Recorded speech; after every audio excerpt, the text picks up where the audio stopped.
बिस्मिल्लाहिर्रहमानिर्रहीम। आज हम सीखेंगे कि स्टैक क्या चीज़ है। स्टैक बेसिकली एक डेटा स्ट्रक्चर है। डेटा को रखवाने का और निकालने का तरीक़ाकार डेटा स्ट्रक्चर कहलाता है। आप समझें कि हमारे पास ये एक ग्लास है। इस ग्लास के अंदर अगर मैं रेड कलर के स्टोन्स रखवाना चाहता हूँ तो हमें पता है ये हमारे पास जो रेड कलर के स्टोन्स रखवाने का रास्ता है वो ये है। अगर मैं इसके ऊपर स्टोन्स डालता हूँ, इस ग्लास के अंदर, ये ब्लैक कलर का ग्लास है, इसके अंदर रेड कलर के स्टोन्स डालता हूँ तो वो ऊपर से आएंगे और यहाँ इसके पैंदे में गिर जाएंगे। सबसे एंड के ऊपर यहाँ पे स्टोन्स आ जाएंगे। अगर इसके बाद मैं ग्रीन कलर के स्टोन्स डालता हूँ तो ये ग्रीन कलर के स्टोन्स रेड कलर के स्टोन्स के ऊपर आ जाएंगे। और इसी तरीके से अगर मैं ब्लू कलर के स्टोन्स डालता हूँ तो वो ग्रीन कलर के स्टोन्स के ऊपर आ जाएंगे।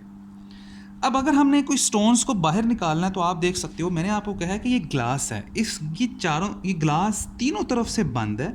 इन तीनों तरफ से बंद है। आप स्टोन्स को यहाँ साइड से नहीं निकाल सकते और न एंड से निकाल सकते हो। स्टोन्स को डालने का और बाहर निकालने का जो रास्ता है वो हमारे पास एक ही है कि आप टॉप से, ऊपर से आप इंसर्ट करें और ऊपर से ही आप जो है वो पॉप करें। ठीक है, यानी स्टैक को बेसिकली हम दो लफ्ज़ इस्तेमाल करते हैं, पुश करना और पॉप करना। यानी स्टैक के लिए हम कोई, अगर हमारे पास कुछ स्टोन्स हैं तो उस स्टैक में एक ही रास्ता है पुश करने का और उसी रास्ते से आप पॉप कर सकते हैं। तो अब आप मुझे बताएं कि सबसे पहले अगर मैं आप पॉप करना चाहता हूं तो इसी रास्ते से अगर मैं बाहर निकालूंगा तो सबसे पहले हमारे पास हमारे पास स्टोन्स बाहर निकलेंगे। तो हमारे पास सबसे पहले ब्लू कलर के बाहर निकलेंगे, फिर उसके बाद हमारे पास ग्रीन कलर के स्टोन्स बाहर निकलेंगे और फिर लास्ट पे हमारे पास रेड कलर के स्टोन्स बाहर निकलेंगे। यानी आप देख सकते हैं कि स्टैक एक ऐसा डेटा स्ट्रक्चर है जिसमें डेटा को रखवाने का एक ही रास्ता है और डेटा को निकालने का भी एक ही रास्ता है। यानी उसी रास्ते से डेटा आप इंसर्ट कर सकते हो और उसी रास्ते से आप डेटा उसको आप पुश कर सकते हो और उसी रास्ते से आप डेटा को पॉप कर सकते हो। तो इसको हम बेसिकली लीफो भी कहते हैं। लीफो का मतलब है लास्ट इन फर्स्ट आउट।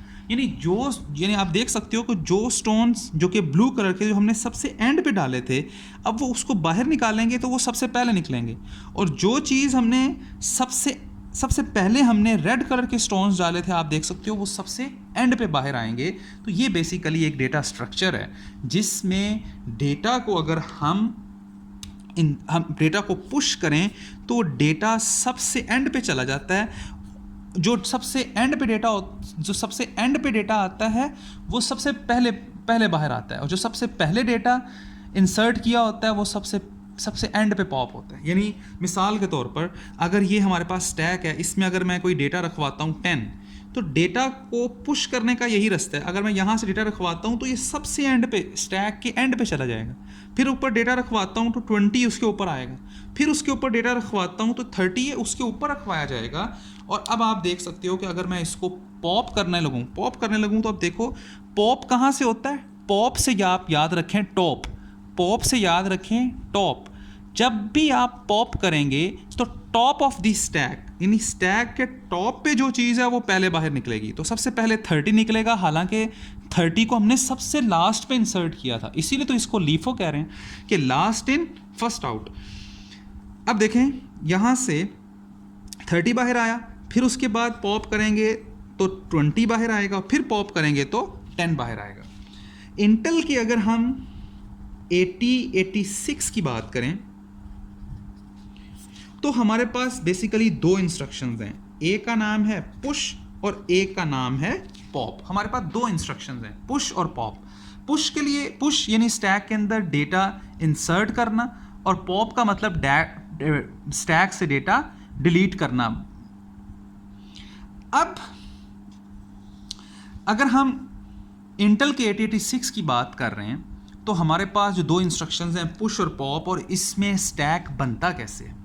तो स्टैक को बनाने के लिए हमारे पास हम इस तरह से स्टैक को बनाना है। तो स्टैक बेसिकली होता क्या, उसमें डेटा रखवाते हैं। डेटा रखवाया कहाँ जाता है, रैम के अंदर। तो वहाँ पे हमारे पास एक रैम होती है। ठीक है, जिसको हम रैम होती है, इसको हम यानी पूरी रैम में से एक ख़ास हिस्सा स्टैक के लिए रिज़र्व कर दिया जाता है, उसको हम स्टैक सेगमेंट कहते हैं। ठीक है जी, ये रैम का एक ख़ास हिस्सा है जहाँ जो हमने रिज़र्व कर दिया है, जिन्हीं कुछ बाइट्स हमारे पास अवेलेबल हैं जिसको हमने रिज़र्व कर दिया है स्टैक के लिए। ये हमारे पास बाइट्स हैं। अब आपको पता है जब भी बाइट्स होती हैं तो बाइट्स के लिए हमारे पास एड्रेसेस होते हैं। मिसाल के तौर पे इसका एड्रेस है 10, 11, 12, 13, 14, 15, 16, 17, 18, 19, 20, 21, 22 और 23। सबसे लास्ट वाली जो हमारे पास बाइट होती है ना, सबसे लास्ट वाली जो बाइट है जो कि 23 है, यहाँ पे हमारे पास एक पॉइंटर होता है। इस पॉइंटर को हम कहते हैं SP। ये स्टैक पॉइंटर है। बेसिकली पॉइंटर क्या होता है, स्टैक पॉइंटर की अगर हम बात करें तो स्टैक पॉइंटर का मतलब है कि हमारे पास एक रजिस्टर है जिसका नाम क्या है, स्टैक। यानी स्टैक पॉइंटर से अगर हम बात करें तो स्टैक पॉइंटर का मतलब ये है कि हमारे पास एक रजिस्टर है जिसका नाम है SP। उसके अंदर वैल्यू पड़ी होती है 23। यानी जहाँ पे जो स्टैक ऊपर से लेके एंड तक होता है, जो हमारे पास आखिरी बाइट है, जो हमारे पास लास्ट बाइट है, जो जैसे कि हम देख सकते हैं 23, हम इसे कह देते हैं कि ये वैल्यू हम किधर रखवा देते हैं, स्टैक पॉइंटर में। अब हम मज़ीद आगे चलते हैं। मैं एक असेंबली का कोड लिख के दिखाता हूँ, फिर आपको ये बात सारी समझ में आएगी कि पुश और पॉप की कमांड किस तरीके से चलती है। मैं लिखता हूँ, लेट्स सपोज हम कहते हैं मूव करें AX रजिस्टर के अंदर 2F39 हेक्स। फिर हम कहते हैं मूव करें BX रजिस्टर में 396E हेक्स। इसी तरीके से अगर हम मज़ीद आगे चलें तो मैं एक कोड लिखता हूँ, मैं कहता हूँ पुश AX, फिर मैं कहता हूँ पुश BX और फिर मैं कहता हूँ पॉप CX। हम इन 3 लाइनों को चला के देखते हैं और हमें समझ आ जाएगी कि स्टैक ये कमांड चलती कैसे है, काम होता कैसे। तो आप याद रखें कि हमें पता है, चूंकि हम इंटेल की असेंबली लैंग्वेज सीख सकते हैं, इंटेल का 8086 आर्किटेक्चर सीखा है, तो उसमें एक रजिस्टर होता है AX, फिर इसी तरह एक रजिस्टर होता है BX। ये दोनों रजिस्टर 16 बिट्स के हैं। ठीक है, इसको हम कहते हैं ये लो बाइट है, ये हमारे पास हाई बाइट है। ये BX की लो बाइट है और ये BX की हाई बाइट है। मूव की कमांड क्या करती है, मूव करें ये वाली वैल्यू को AX में, यानी ये वाली वैल्यू AX में, यानी अगर पहली लाइन को डिबग करेंगे तो ये लाइन AX में चले जाएगी, तो AX के अंदर 2F39 आ जाएगा। फिर हम जब ये लाइन चल गई प्रोग्राम की, ये लाइन चलाएंगे तो आप देखोगे कि ये मूव हो जाएगा 396E BX में मूव हो जाएगा, 396E B में मूव हो गया। ठीक है, अब हमारे पास कमांड है पुश की, पुश AX। पुश AX का मतलब ये है कि AX की वैल्यू को स्टैक में रखवा दो। इसी तरह से पुश BX का क्या मतलब है, BX का मतलब BX की वैल्यू स्टैक में रखवाओ। तो मैं पहले प्रोग्राम की ये लाइन को आपको डिबग करके दिखाता हूँ। पुश की कमांड क्या करती है, पुश की कमांड ये करेगी, पुश की कमांड आप याद रखें कि पुश की कमांड 2 काम करती है। सबसे पहला काम ये करेगी कि SP is equal to SP-2, ये SP में से 2 का डिक्रीमेंट करेगी और फिर वैल्यू को पुट करेगी। ठीक है, ये 2 काम करती है। नंबर 1, SP में से 2 का डिक्रीमेंट। SP में से अगर मैं 2 का डिक्रीमेंट करूंगा तो ये SP 23 से क्या बन जाएगा, ये 23 से 21 बन जाएगा। यानी आप देख सकते हो कि ये वाला पॉइंटर यहाँ से हट के इस जगह पे आ जाएगा। तो बेसिकली इस जगह पे आने का मकसद ये है कि ये वो 2 बाइट्स हैं, यानी 21 नंबर और 22 नंबर, ये वो 2 बाइट्स हैं जहाँ पे डेटा रखवाया जाएगा। ये वो जगह बन गई है।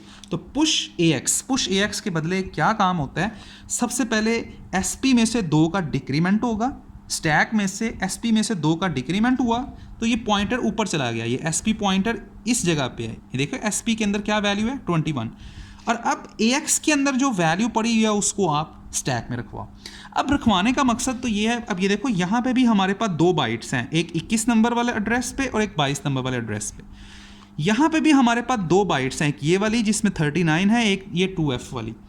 अब 39 ऊपर रखवाना है या नीचे रखवाना है, 2F को ऊपर रखवाना है या नीचे रखवाना है, ये कैसे बात होती है? तो ये हमने याद रखा हुआ है कि ये लो बाइट होती है, ये हाई बाइट होती है। और लिटिल एंडियन नोटेशन ये कहती है, लिटिल एंडियन ये नोटेशन क्या है कि लो बाइट को लो एड्रेस पे रखें, हाई बाइट को हाई एड्रेस पे रखें।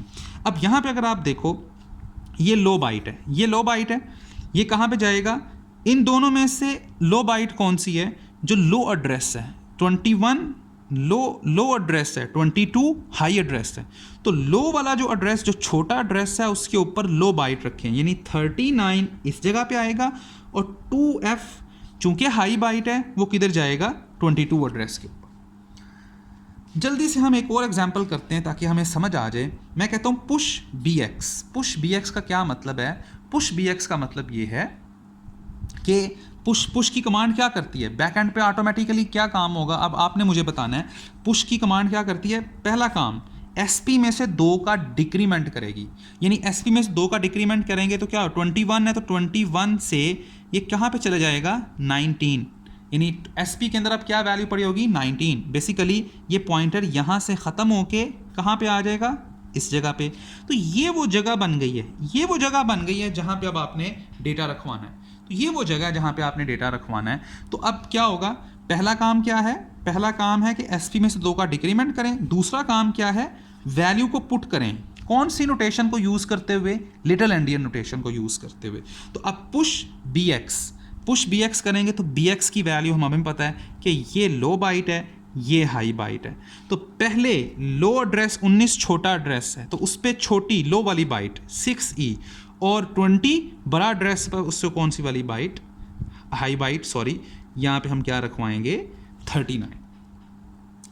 तो यहाँ तक हमें जो है वो चीज़ों को, हमें पुश की कमांड हमें चलाना आ गई है। अब लास्ट वाली हमारे पास एक और रजिस्टर है, वो है CX। ठीक है, वो CX रजिस्टर है, उसकी भी आपको पता है कि 2 बाइट्स होती हैं, एक लो बाइट होती है, एक हाई बाइट।